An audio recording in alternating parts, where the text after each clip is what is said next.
Hello students, in this video we will discuss about the topic income and other criteria in detail.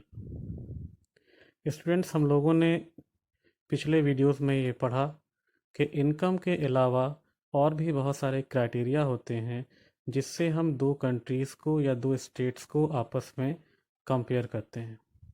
तो average income के बाद हम लोग health की बात करते हैं। तो हेल्थ के अंदर में हम लोग देखते हैं कि दो स्टेट या दो कंट्री में हेल्थ की सेवा कहाँ बेहतर है।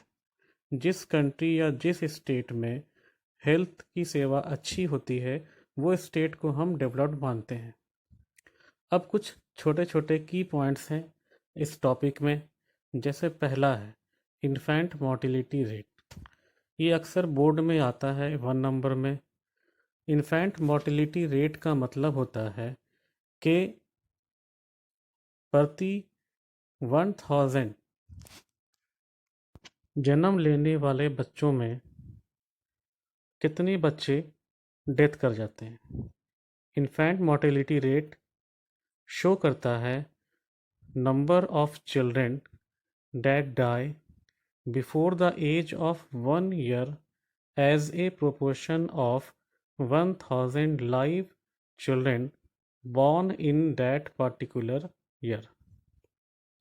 उसके बाद सेकंड टॉपिक जो है, सेकंड इम्पॉर्टेंट की पॉइंट्स जो है वो है literacy rate.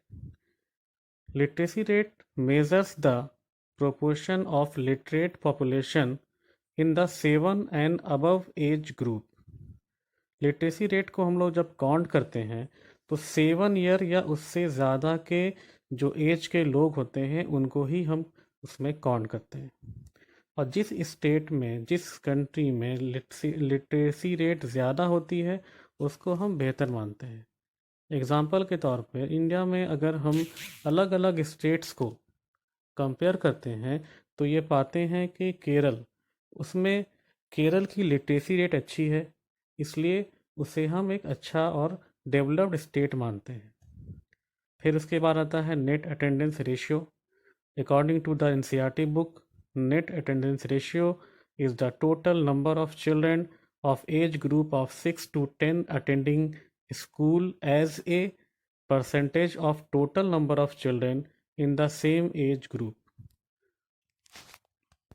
Net attendance ratio 6 से 10 ईयर के बच्चों के स्कूल के अटेंडिंग करने के परसेंटेज को शो करता है। Now, the next topic is public facility.